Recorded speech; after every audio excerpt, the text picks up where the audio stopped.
Secretary of State Antony Blinken was back in Israel today for the seventh time since the war with Hamas began last October. Blinken is pushing hard for a stop to the fighting. But CBS's Ramy Inocencio reports from Tel Aviv, progress on a deal seems out of reach.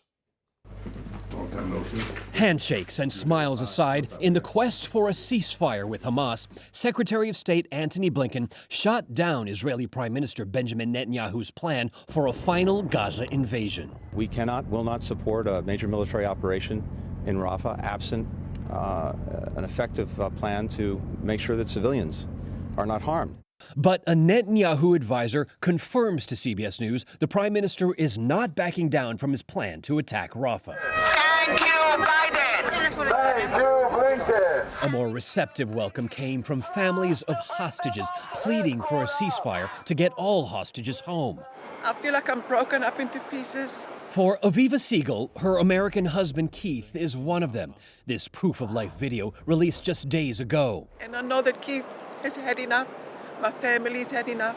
My country's had enough. Aviva herself was a hostage, released after 51 days. She, her daughter, and families of other American hostages had a face-to-face with Blinken. What was the feeling? Really grateful for what the United States has been doing since October 7th. Another sticking point to a ceasefire, aid to Gaza. The UN warns of impending famine. Blinken toured routes being ramped up and rebuilt into the Strip and called for more. It needs to be accelerated. It needs to be sustained.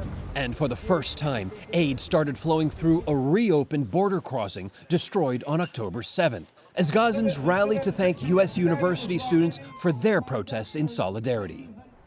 And Antony Blinken left the region a few hours ago back to Washington. Israel hasn't confirmed it'll send a delegation to any ceasefire talks. Hamas still hasn't replied to Israel's proposal. JB. Thank you, Ramy.